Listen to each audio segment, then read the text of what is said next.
Hey friends, it's Michelle from Little Farm in the Valley. So last week I promised that I would do a video on vanilla pudding.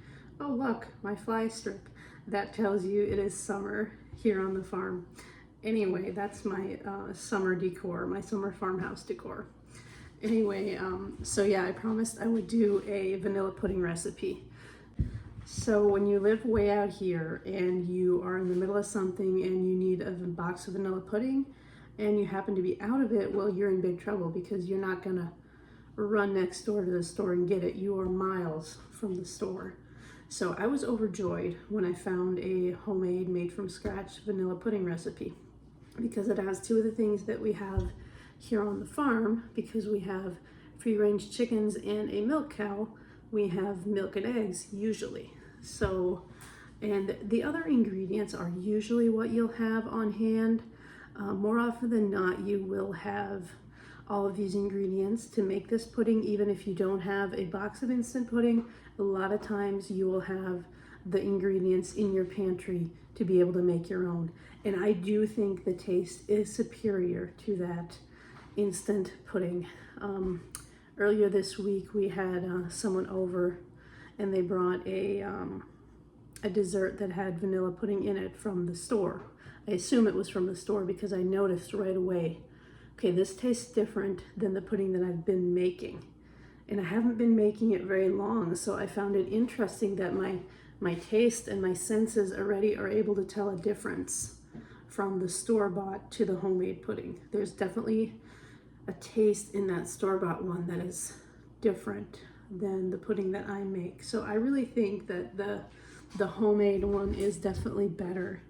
So we'll see. If you try this recipe, I'll be interested to know if you can tell the difference the way I could from the store-bought. So and it was not very subtle. It was like very noticeable. Okay, this is definitely store-bought pudding. So anyway, today we're going to dive into how to make your own pudding, and it's going to be probably life-changing.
Okay, here are all the ingredients that we are going to need to make this pudding. This is usually stuff that you're going to find in your pantry, even if you happen to be out of the boxes of pudding. So the butter is optional. I like to add the butter and it turns it into kind of a vanilla butterscotch. But you do not have to add the butter. This is homemade butter that I made from the cream of our milk cow, Tanya. This is our cream line milk. I actually took all this cream off yesterday, but you never really can get all of it. So there's a little bit of cream there, which is not a problem at all. And then we have our free-range eggs, our sugar, cornstarch, and vanilla. Now, I am more often than not actually out of cornstarch, but I have used flour. The taste is slightly different, but in a pinch, I've been able to get away with using flour when I did not have cornstarch. But usually, 9 times out of 10, I'm gonna have this stuff in the pantry, even if I run out of instant pudding. Okay, we're gonna get out a little saucepan, and we're going to take 3/4 cups of sugar. My measurement here is a 1/2 cup, so I'm going to add another 1/4 there. And then 3 tablespoons of cornstarch.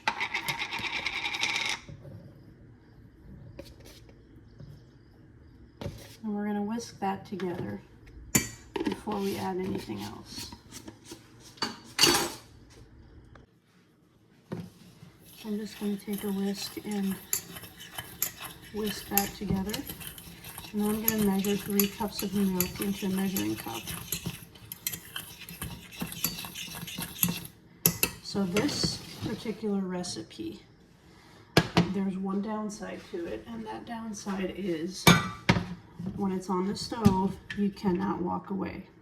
I've even been standing right next to it and have had a spot where it stuck to the bottom of the pan and started to kind of It didn't start burning, but there's a little,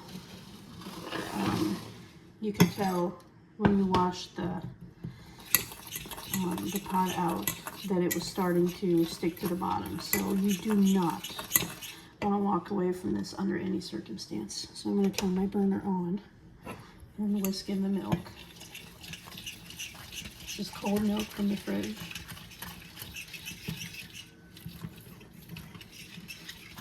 So while it's not boiling, you're probably okay to step away, but as soon as it actually starts boiling, you do not want to walk away from this pot.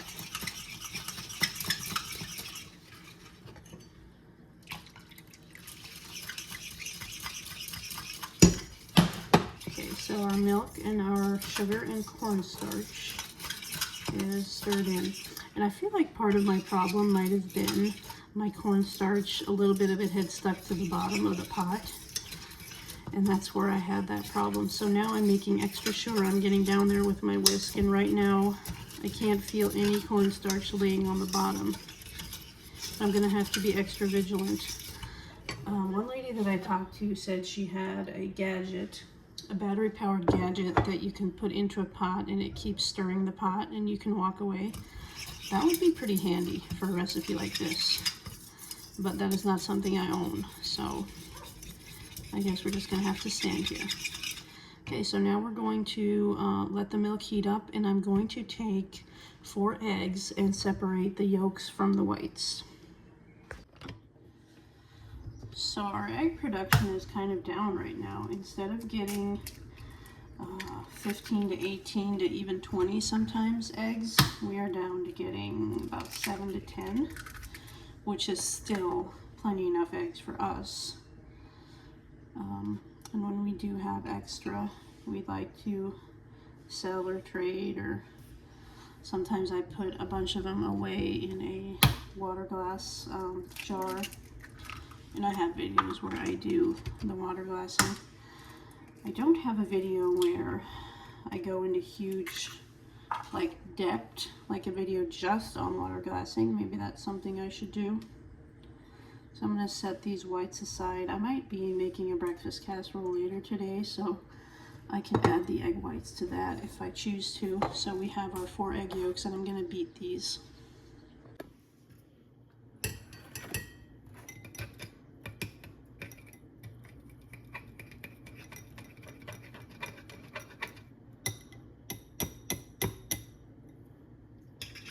So my milk is almost to the boiling point. I keep whisking it now. And I'm going to get a little ladle out. And I'm going to use this to temper the eggs. I'm kind of talking quietly because the kids are still asleep. It's 7:30, so they're probably going to start getting up here in a little bit, but I'd like to get this pudding done before then. So you're going to notice bubbles starting to form around the edges here, and that's an indication that your milk is close to boiling point. So at this point, keep whisking and make sure the bottom of on the bottom there's no clumps of cornstarch or anything.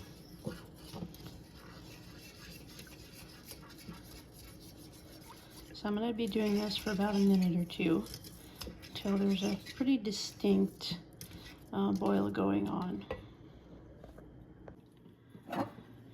So what I'm going to do now is called tempering the eggs. So I'm going to be taking a little bit of the warm milk and putting it into the eggs, the egg yolks, and whisking.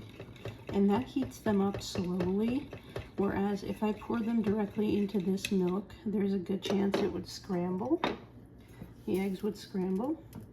So what we're doing now is we're slowly warming them up so that they will be already warm when we pour them into our milk mixture. So there is still a chance it could happen though, so I will be whisking continuously as I pour this egg mixture in.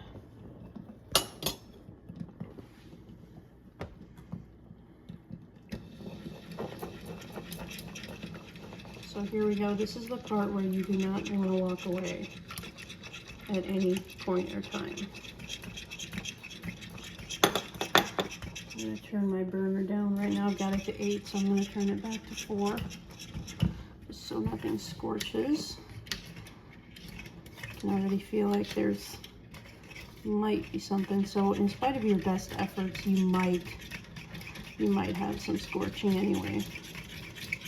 Seems like I always have a spot or two no matter what. But as long as it doesn't scorch badly, your pudding should not really be affected. If you don't stir up that scorched part, you shouldn't taste it in your pudding. But if you stir that up and get it stirred into your pudding, you will have some scorched parts of it. So I'm going to do this for about a minute or two. Just stir and let it boil. And then I'm going to turn off the heat and add some butter and some vanilla.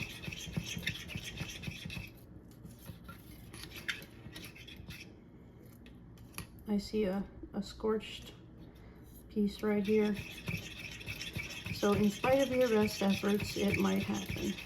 I have not walked away from this pot, so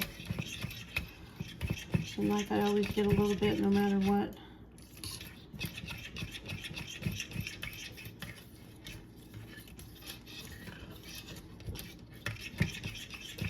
The first time I did it was really, really bad. But it hasn't been too bad since I learned that I can't walk away from it.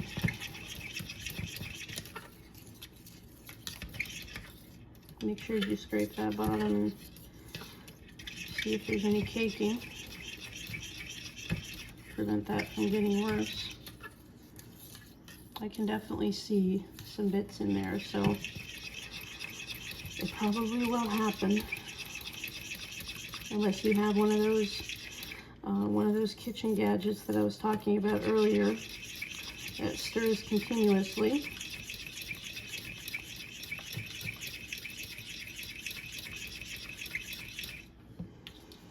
I think I'm going to call this good. So I'm going to turn off the heat now, and I'm going to add a splash of vanilla. And I'm going to cut my butter kind of into smaller pieces here. I took the butter out of the freezer, but it doesn't really take it long to thaw. It's already pretty workable. I can easily cut off some bits of it. So you want to do a couple tablespoons. And that kind of turns it into a butterscotch vanilla pudding. So I'm just going to kind of stir until my butter melts. Make sure it's incorporated well. I'm going to add maybe, I'm taking this off the heat because I'm a little bit afraid it's still hot enough to scorch.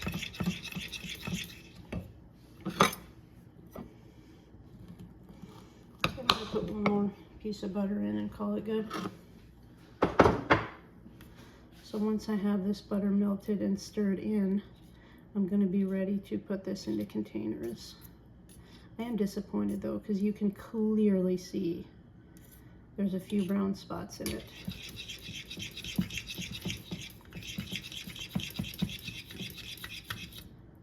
What you could probably do is take a strainer and pour your pudding through a strainer, but you know, it's never really bothered me to the point where, okay, the taste is completely ruined. Like, I've never scorched it that badly. Maybe the first time I made it, you could definitely taste it, but I don't think these couple little bits are going to matter too much. If I feel like they do, maybe next time I have this problem, I will maybe try running it through a strainer of some kind to catch those bits. So it's thickening up considerably since I added the butter and took it off the heat. So we're gonna, at this point, pour it into containers.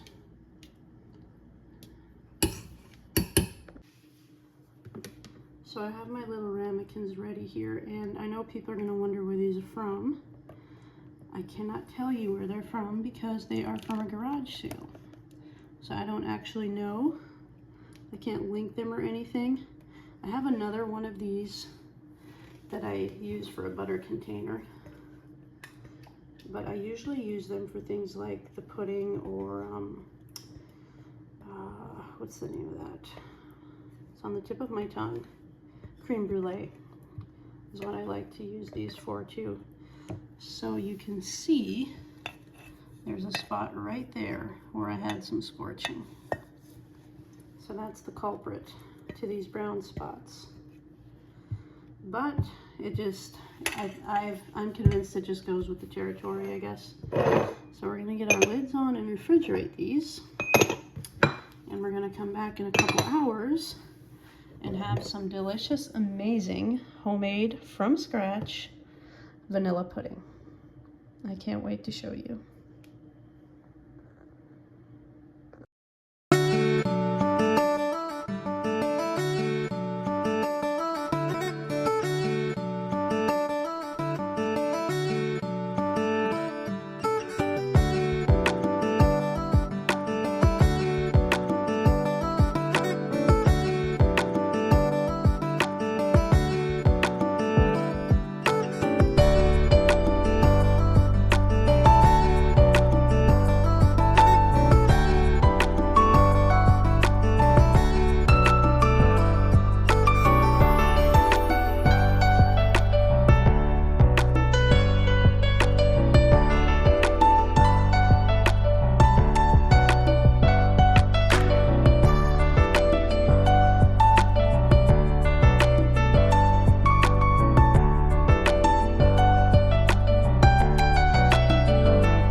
Okay, we are going to taste our vanilla pudding. So here's what it looks like. You can see there are a few brown spots on it, but I doubt that that's going to affect the taste very much. It's going to be amazing, I'm pretty sure. It is so good, and it's really, really rich. And I think it's much richer than the store-bought. And another thing that I also notice nowadays when I'm eating the store-bought pudding compared to this, I feel like the store-bought one has kind of a fake taste, more of an artificial taste, whereas this is like a rich, incredible, it tastes homemade. That's the only way I can describe it, and it is so, so good.